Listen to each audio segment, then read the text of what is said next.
Cracker Barrel changed its logo this year, and you'd think they'd rewritten the Constitution. Customers were furious. Politicians demanded rollbacks. The stock lost $100 million in a day. The company panicked, and the whole thing became a national spectacle.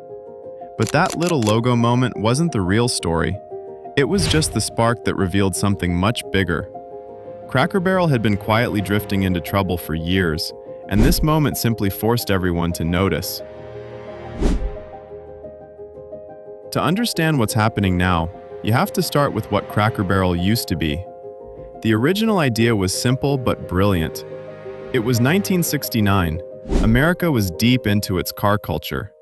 Road trips weren't a special event, they were just life. And along those roads, Cracker Barrel built these warm, glowing beacons of predictability. Walk inside, and it felt like someone had bottled the idea of old America and spread it across the walls. Fireplaces, wooden chairs, barrels, lanterns, and the kind of decorations that make you think you discovered your grandmother's hidden attic from 1914. The food was all country-style meals that felt like family holidays. Nothing fancy, just comforting and familiar. It worked beautifully.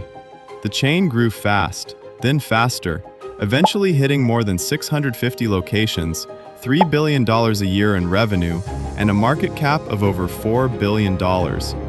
For a long time, Cracker Barrel dominated in its own particular industry. Families planned their road trips around their restaurants. People had emotional connections to the place.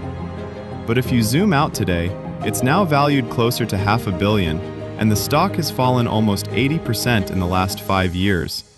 Sadly, the very reasons that once made Cracker Barrel so popular are why it is in so much trouble today. Every long-running business faces the same hidden challenge.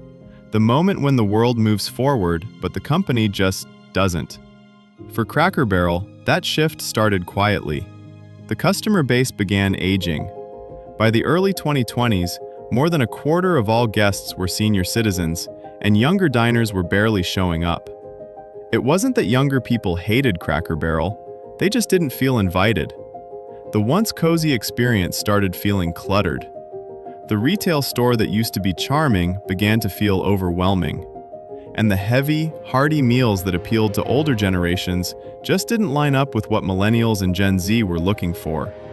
Dining habits had changed everywhere. People wanted speed, they wanted delivery, they wanted mobile ordering and convenience. Cracker Barrel, with its 10,000 square foot dining rooms and enormous retail sections, wasn't built for any of that. In an effort to course correct, Cracker Barrel spent $36 million buying Maple Street Biscuit and $133 million buying into Punch Bowl Social, a Gen Z entertainment chain that imploded soon after. And then came the pandemic. Restaurants everywhere struggled, but Cracker Barrel's core customers, older Americans, stayed home the longest. It's been a while now, but around 16% of Cracker Barrel's regulars have never returned. For a business built on predictable foot traffic, that loss is massive. However, even after the pandemic, the decline wasn't that obvious. Revenue stayed high due to price increases, and traffic declines could be explained away. But behind the scenes, the real rot was setting in. For a restaurant like Cracker Barrel, the food is the most important part of the experience. When customers began quietly noticing changes, it was a warning sign. Biscuits that used to be hand-rolled started being made in bulk and chilled. Green beans that simmered on stovetops moved to sheet pans and ovens. Sides tasted reheated. Some of the classics disappeared. None of these changes happened overnight. They were gradual, driven by staffing shortages, rising costs, and the pressure to be more efficient. But if you've been eating at a place for 20 years, you notice even the smallest shift. And people did. Soon, complaints started bubbling up, not angry, dramatic rants, but sad observations. Food quality is one of those things that influences how you feel about the entire brand. The moment Cracker Barrel's food stopped tasting like Cracker Barrel's food, the emotional connections that kept its customers coming back got severed. Quick pause. We're coming up to the big moment that sent Cracker Barrel over the cliff. So tap like and subscribe to the channel before we go further. Realizing that Gen Z and millennials are simply not entering their restaurants, Cracker Barrel decided to modernize. Slowly, carefully, but awkwardly. New menu items, small attempts at updating the vibe, experiments with pricing and digital ordering. None of these were major leaps, but they signaled a company trying to figure out who it needed to be next. The problem was that Cracker Barrel's identity is incredibly fragile. People go there because it feels old, but if it feels too old, younger guests won't go. And if you modernize too much, older guests revolt. This tension built quietly for years. Guests felt it, the staff felt it, investors felt it. And then, very suddenly, everyone felt it. In August this year, Cracker Barrel revealed a new logo. Simple, clean, modern, and missing one key element. Uncle Herschel, the man in overalls sitting beside the barrel. It was probably meant to be a small tweak, a gentle nudge toward modernity, but the reaction was explosive. Within hours, social media erupted. Political commentators and public figures weighed in. Gavin Newsom chimed in. Even the president had something to say about it. Within a week, the stock nosedived. Visits fell by nearly 8%, and Cracker Barrel scrambled to reverse everything.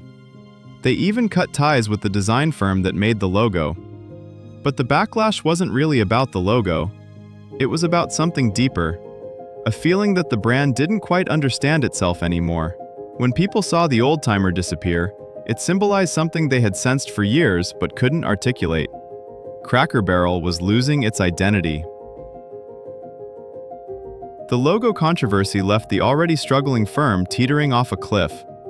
The numbers from the latest quarter are alarming. Revenue is down 5.7%, with the company reporting a $24 million loss. Restaurant and retail sales have both slipped. Full-year expectations had to be cut dramatically. Clearly, the business is struggling to stabilize itself at a moment when it desperately needs momentum. To be fair, Cracker Barrel is trying to course correct. They're bringing back old favorites, retraining kitchen crews, focusing on consistency and hospitality. It's a slow, delicate rebuild that requires them to be deeply honest about who they are, what they've lost, and who they're trying to reach. And whether the old-timer sits on the logo or not, the real question is whether Cracker Barrel can reconnect with the everyday Americans who made it what it once was. Thanks for watching, and if you enjoyed the story, then please hit the like button and subscribe to the channel for more business stories like this.